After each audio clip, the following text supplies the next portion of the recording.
달려가는 예루살렘으로 향하는 여정을 보고 있습니다. 마가복음 8장 18절 넘겨보시면 8장 18절에 보면 너희가 눈이 있어도 보지 못하며 귀가 있어도 듣지 못하며 또 기억하지 못하느냐. 마가복음 8장 21절 같이 한번 읽어봅니다. 이르시되 시작. 이르시되 아직도 깨닫지 못하느냐 하시니라. 이제 8장까지 갈릴리 여러 지방을 다니면서 예수님께서 수많은 이적과 기사와 병자를 치유하시고 오병이어와 칠병이어와 수많은 사람들에게 복음을 전했는데 문제는 그들이 눈으로 보아도 보지 못하고 귀로 들어도 듣지 못하고 또 기억하지도 못하고 떡 먹은 것조차도 기억하지 못하는 어리석은 제자들의 모습을 봅니다. 오늘 이 그림처럼 영적 맹인입니다. 영적 맹인. 우리가 말씀을 듣고 예수님을 만나고 보았지만 실제로 우리의 영적인 눈은 감겨있는 상태입니다. 3번의 갈릴리 배 여행이 있었죠. 이제 4장부터 8장까지는 3번의 배를 타시는 여정이 기록되어 있습니다. 그런 여정을 통해서 갈릴리와 이방 지방에 복음을 전하시면서 문정원들이 참으로 그는 그리스도시요 하나님의 아들이라는 것을 예수님께서 실제로 그들이 깨닫도록 보여주었지만 안타까운 것은 예수님을 쫓아다녔던 제자들조차 예수님이 참 그리스도시요 참 하나님의 아들이라는 것을 깨닫지 못하고 어찌하여 믿음이 없느냐 책망받으시는 그런 장면들을 봅니다. 넘겨보시면 예수님을 제대로 알고 믿고 보는 자는 누구인가? 특별히 오늘 이 마가복음 1과부터 13과까지 각각의 스토리를 우리가 배울 때마다 반복해서 질문하는 질문 하나가 있습니다. 그것은 뭐냐면 여기 있는 사람들은 어떻게 반응했습니까? 하는 질문입니다. 어떻게 반응했습니까? 하는 질문입니다. 진정으로 예수님을 본 사람, 예수님을 따르겠다고 결정했던 12제자입니까? 아니면 바리새인처럼 예수님을 죽이려고 예수님의 부족한 모습을 책망하려고 쫓아다닌 사람입니까? 아니면 이방인처럼 이방 땅에서 데가볼리 땅이나 거라사 땅이나 이방 지역에서 믿고 돌아온 영혼들이 있는 그런 수많은 제자와 바리새인과 이방인들의 이 세 부류의 사람들의 반응이 어떠한가를 마가복음은 주목하고 우리에게 말씀해주고 있습니다. 좀 넘겨보시면 너희가 아직도 이해하지 못하느냐, 깨닫지 못하느냐 말하고 있습니다. 넘겨보시면 여전히 우리는 주님을 이해하고 있는지 깨닫고 있는지를 우리에게 물어야 합니다.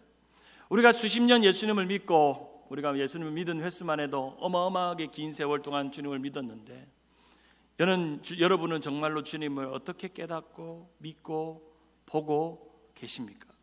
혹이나 눈이 어두워 있는 영적인 눈이 가려져 있는 것처럼 여전히 떡 먹은 일조차도 생각하지 못하는 둔한 마음으로 살고 있지는 않습니까? 이제 이어지는 이야기 속에는 이제 예수님께서 3번의 십자가의 죽으심을 예고하는 그런 더 이해가 안 되는 이야기를 제자들에게 하십니다. 8장부터 10장까지는 3번에 걸친 예수님의 십자가의 죽음에 대한 예고가 등장합니다. 바로 그 첫 번째 예고가 베드로의 고백 가이사랴 빌립보에서 주는 그리스도시요 살아계신 하나님의 아들입니다 라고 하는 그 말 후에 내가 잡혀 죽게 될 것이다 라고 말할 때 제자들의 반응, 여러분이 예수 배우셨다면 그들이 어떠했는지를 우리가 한번 생각해 보아야 합니다. 3번의 순환 예고, 이제 8장과 9장과 10장에 모두 다 예수님께서 길을 가실 때마다 그리고 예루살렘으로 올라가는 중에 제자들에게 알아듣도록 3번에 걸쳐서 나 십자가에 죽으러 간다, 나 십자가에 죽어, 그것 때문에 내가 왔다 라고 예수님께서 말씀하셨음에도 불구하고 제자들은 어떻게 했다고요? 깨닫지 못하고 믿지 못하고 눈이 어두워져 있습니다. 참 넘겨보시면 이제 마가복음 10장 45절 예수님께서 자신의 죽음을 말하면서 마가복음의 가장 중요한 요절, 마가복음에서는 2구절의 본문이 너무너무 중요한데 마가복음 1장 1절 그리고 마가복음 10장 45절 한번 읽어볼까요? 인자는 시작. 인자가 온 것은 섬김을 받으려 함이 아니라 도리어 섬기려 하고 자기 목숨을 많은 사람의 대속물로 주려 함이라.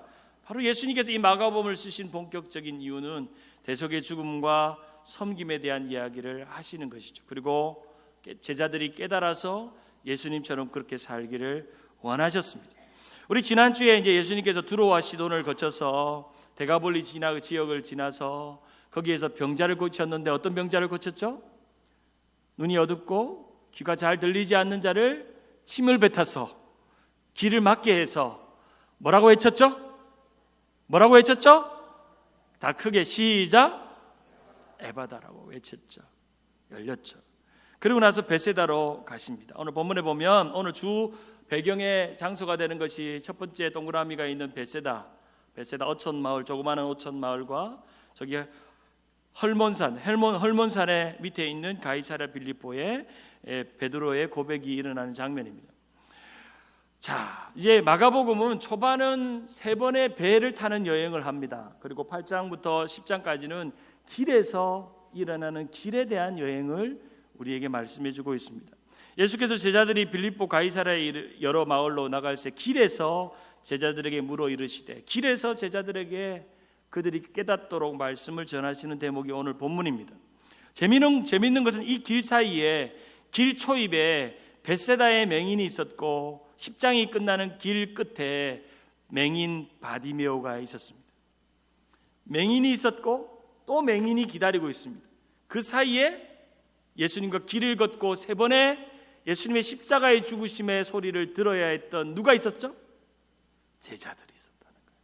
마가는 어쩌면 의도적으로 두 맹인 사이에 영적인 맹인과 같은, 예수님을 쫓아다니고 예수님께 수많은 기적과 이적과 말씀과 메시지를 들어도 눈이 어두워서 예수님이 정말 메시아인지 주가 그리스도인지 제대로 알지 못하고 여전히 주님의 가시는 길이 이해하지 못하는 영적인 맹인이 거기 안에 있다는 것입니다.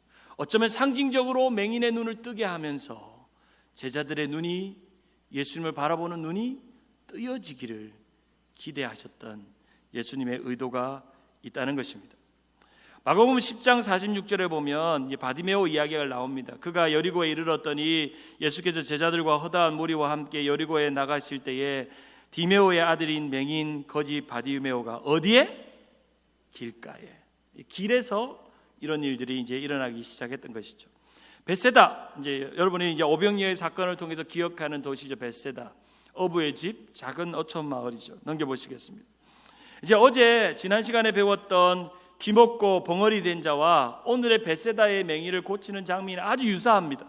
첫째는 병자를 데리고 오게 하고 안수하게 하고 무리가 없는 곳으로 데려가서 고치게 하고 손으로 안수하고 침을 뱉어서 고치고, 그리고 나음 입은 이것을 숨기라고 하는 아주 의도적인 장면들이 등장합니다. 제가 오늘 이 마가복음 8장 22절에서 주목해야 될 것은, 제가 특별히 이제 전도주의를 준비하면서 이 구절이 가슴에 팍 와닿았어요. 벳세다의 이름에 사람들이 맹인 한 사람을 누구에게로 데려왔다고요? 예수에게로 데려왔다는 것입니다. 눈먼 자를 예수님께로 데려왔습니다. 수많은 각색병자들이 예수님께로 나왔지만 특별히 유독 예수님께서 고치는 장면에는 친구의 손에 이끌려서 아니면 가족들의 손에 이끌려서 예수님께로 데려온 이들이 있다는 것입니다. 바로 이 그림처럼 중풍병자의 친구들처럼 예수님께로 데려온 사람이 있다는 것입니다. 우리가 주님께로 갈 때 그것이 무엇이든지 간에 누구이든지 간에 우리는 주님께로 누군가를 데려와야 될 사명이 있는 전도자라는 거예요. 아멘. 눈먼 어두운 자들을 우리가 이제 로즈데이 전도주의를 이야기하는데, 여러분의 마음 안에 누군가를 데려와야 되겠다는 마음이 있다면 그 사람을 구원할 수가 있습니다.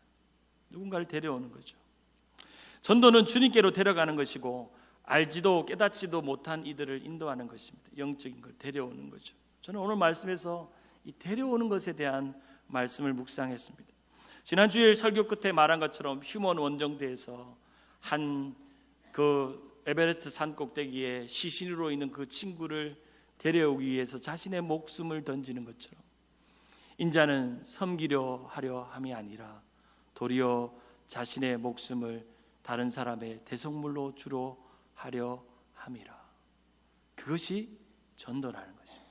누군가를 데려오는 거죠. 자, 베세다의 맹인의 치유의 과정에서 재밌는 게 있어요. 두 번의 안수를 합니다. 근데 참 재밌는 것, 흥미로운 것은 안수를 처음 탁 하면 한 방에 빵 낫지를 않습니다. 두 번째 안수할 때까지 이렇게 점점 밝아집니다. 혹자들은 왜 이렇게 예수님께서 안수를 빡 하면 그냥 쫙 눈이 밝아져야 되는데 한 번 안수하고 두 번 안수했을까? 여러분, 이 부분을 어떻게 생각하십니까? 다른 본문들은 예수님께서 외치거나 안수하면 그냥 한 번에 다 나았는데 이 베세다의 맹인은 왜 두 번 안수했을까요? 오늘 조에서 한번 그런 것도 한번 생각해 보시기 바랍니다. 그리스도인들은 영적인 눈을 떠야 합니다. 우리의 눈이 떠져서 십자가가 우리의 눈동자 안에 새겨져야 합니다. 영적인 눈이 떠져서 이 그림처럼. 우리 크리스토퍼 더피라는 친구가 Open the Eye of My Heart 이라는 노래를 부르면서 이 자폐아이가 자신의 삶을 복음을 위해서 살겠다고 저렇게 미션 파서블이라는 단어를 들고 복음을 전하는 앞도 보지 못하는 자폐아이가 그의 영이 눈이 떠져서 복음을 전하며 사는 스토리를 봅니다. 가이사랴 빌립보에 이제 드디어 베드로의 고백이 일어나죠. 이제 좀 더 먼 갈릴리에서 좀 더 먼 지역인 베세다에 40km 정도 떨어진 곳에서 어쩌면 예수님의 그 행보는 의도적인 행복이었을 것이고 거기에서 예수님이 묻고 싶은 질문이 있었던 것 같습니다. 여기서 우리가 가지고 있는 질문은 왜 가이사랴 빌립보인가라는 질문을 하게 되죠. 여러분, 우리가 베드로가 주는 그리스도시요 살아계신 하나님의 아들입니다라고 하는 이 놀라운 고백이 예루살렘이나 가버나움이나 벳세다에서 일어나지 않고 저 꼭대기 산 헬몬산 밑에 있는 가이사랴 빌립보에서 예수님께서 물으셔서 그 대답을 듣게 하셨는가, 그 이유를 살펴보는 것입니다.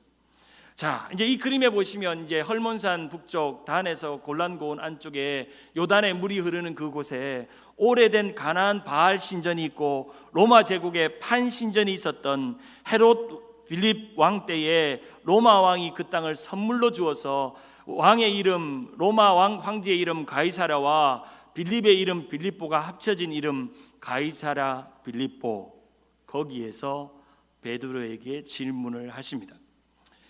많은 학자들은 왜 거기에서 그런 질문을 했는가라고 하는 질문을 할 때 이 그림이 그 당시 가이사랴 빌립보에 있는 로마의 신전입니다.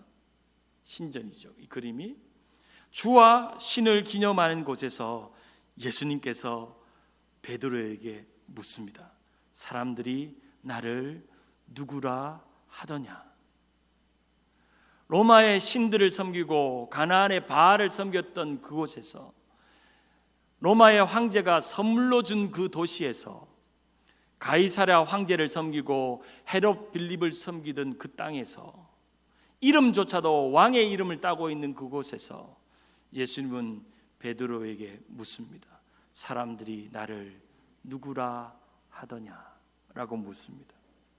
어떤 이들은 세례 요한과 같고 어떤 이들은 엘리야 같다고 어떤 이들은 선지자 같다고 대답했지만 베드로는 이렇게 대답합니다. 따라할까요? 주는 그리스도시니이다.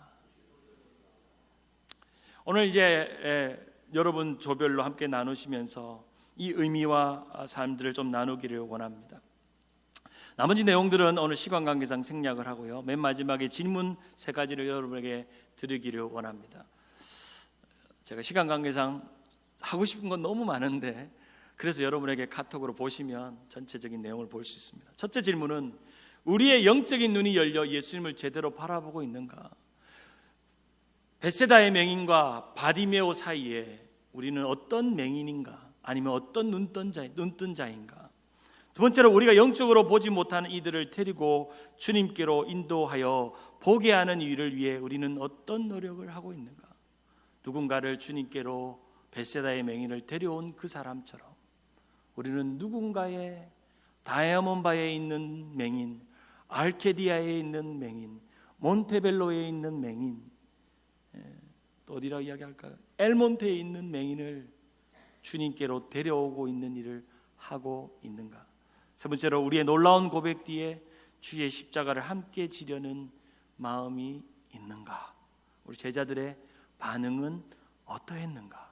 십자가를 이야기했을 때 저와 여러분이 오늘 이 세 가지를 함께 나누시고요. 오늘은 이제 마지막 시간이니까 평상시보다 좀 많이 나누시고 또 내용들을 함께 교제하시고 또 조별로 이렇게 풍성하게 나눔이 많아지는 시간이 되기를 바랍니다.